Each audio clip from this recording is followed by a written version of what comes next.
Hello welcome to my new blog. अब आज चाहिँ हामी दसैँ स्पेसलमा चाहिँ न्यू के अरे फोटो खिच्न गइरहेको छौँ कि फ्यामिली। तर हामीलाई खिच्ने मान्छे भएन, त्यही भएर मैले यसरी मिलाइरहेछु। यता बसिरहनु भएको छ अनि यता हाम्रो पिताजी हुनुहुन्छ। यी माताजी के छ माताजी, दसैँ के भयो? राम्रो। यता हाम्रो एकमात्र निर्विरोध चेलीबेटी हुनुहुन्छ भने चाहिँ यता निर्विरोध फेरि केटो, हाम्रो केटो। अब यता हाम्रो ठुला भान्जा पनि यतै छन् है। के छ भान्जा तिम्रो हालमा? दसैँ कस्तो भयो? मामा घरमा कस्तो भयो दसैँ? दक्षिणा कति पाइयो? दक्षिणा के पाइयो? कति पाइयो भन? अनि गोपाल मामाले कति दिनुभयो अनि तिम्रो गणेश मामाले कति दिनुभयो भनिहाल न छिटो। 500 तपाईले 505। कसले जित्यो? तपाईले। गोपाल बाबा देख्नुभयो नि, मैले जिते। भान्जाला तिम्रो के छ हालखबर? ठिकै छ। ठिकै छ। अनि के छ दसैँ कस्तो आयो? राम्रो आयो। राम्रो आयो। अनि के छ तिम्रो दक्षिणा कति भयो? 1500। 1500ले के गर्न खोजेको छौ? के गर्छौ? तिम्रो इच्छा के छ? इच्छा पैसा धेरै पाल्छु अनि लाखिने लाग्छु अनि जे मन लाग्यो त्यही। Good good good. ल अनि हामी चाहिँ अब यस्तै हाम्रो अहिले अब हामी चाहिँ हाम्रो माइलो मामाकोमा जान तयारीमा छौँ। अनि अब यहाँ बुनीले फोटो खिच्नु न भन्दै थियो। ल बुढे फोटो खिच। अब यही फोटो यही त हो नि, भिडियो फोटो ग्रुपिङ फोटो खिचौँ भनेको। ल भिडियो हामी चाहिँ निस्किन आँट्यौँ है त। लाइक कमेन्ट सब्सक्राइब गर्न चाहिँ नबिर्सिनु होला। यता फेरि आमा कति मजाले मिलेर बस्नु भएको ल ल फाइनल्ली अब हामी चाहिँ बिर्तामोडमा रहेको माइजूले स्वागत गरिरहनु भएको छ। मामा घरमा स्वागत गरिरहनु भएको छ।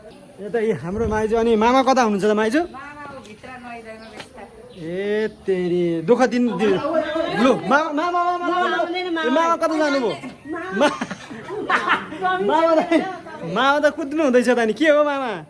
के अरे माइजू परार पनि आउनु भएन?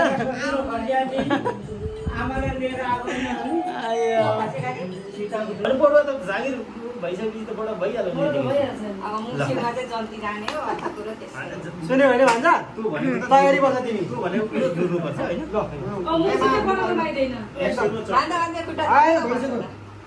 भइसक्यो। फाइनली अब हामी चाहिँ एउटा सानीमाकोमा आइपुग्यौँ। हाम्रो बिर्तामोडको सानीमाकोमा। ल ह्याप्पी दसैँ सबैलाई। एकछिन सानो भएको दुई शब्द छोरी आएर एकदम घर सबै भोल्ड जस्तो उज्यालो भएको छ। ल तपाईँको के छ तपाईँको कुरा? छोरा आउँदैन त क्यान्सल भएर हामी आफूले गर्दा राम राम। ल के बुनेले हाम्रो के ल्याएको छ त बुने सानीमालाई? ल सानीमाको पेटमा हल्का उ भयो नि। ल हस् त ल ल ल आन्टीको चटकै बेग्लै छ क्या। हाम्रो सानीमाको चटकै बेग्लै छ क्या। बेवारमा 100 भोल्ट जति उज्यालो केटी बिहार भित्राउनु पर्छ। घरै उज्यालो हुने गरी बत्ती बाल्नु नपर्ने गरी यहाँ सानीमा सानो बुढाबुढी छन् भनेर सम्झेर होइन भनेपछि मैले अब म लागि पर खोज्ने भयो अब फेरि। सुन्नु न, भनेपछि मैले घरको लाइन काटे भयो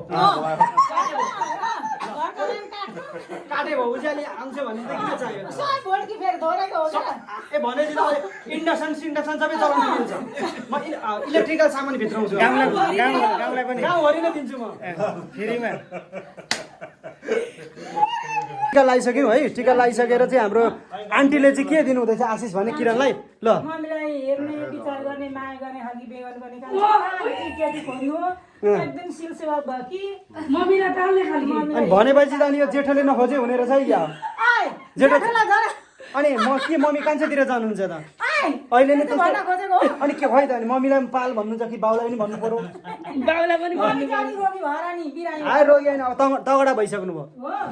तगडा भइसक्नु भयो। एकदम।